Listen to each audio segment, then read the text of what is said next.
আসসালামু আলাইকুম, সবাইকে স্বাগত জানাচ্ছি দেশ আমার টিভির সংবাদে। আপনাদের সাথে আছি আমি জিহাদ হাসান। গজারিয়ায় পুলিশ সুপার পদে পদোন্নতিতে আশরাফুজ্জামানকে সংবর্ধনা প্রদান। মকবুল হোসেনের প্রতিবেদন। মুন্সিগঞ্জের গজারিয়া উপজেলায় বাউশিয়া এম.এ.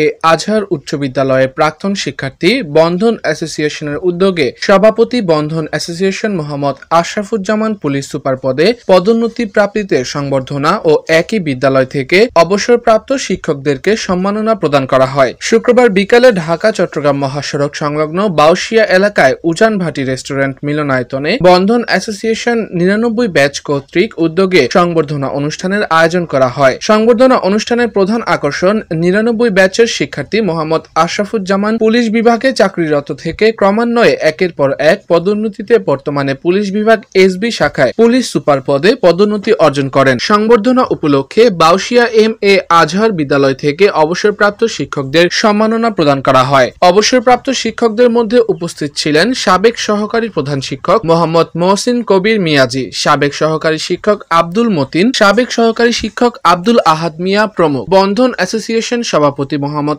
আশরাফুজ্জামানের সভাপতিত্বে অনুষ্ঠান সঞ্চালনায় ছিলেন সাধারণ সম্পাদক মেহেদী হাসান, সহসভাপতি আল আমিন মোহাম্মদ মনির হোসেন ও মোহাম্মদ রুহুল আমিন। অতিথি হিসেবে উপস্থিত ছিলেন গজারিয়া থানা অফিসার ইনচার্জ মোহাম্মদ রাজীব খান ও 99 ব্যাচের সকল শিক্ষার্থীবৃন্দ।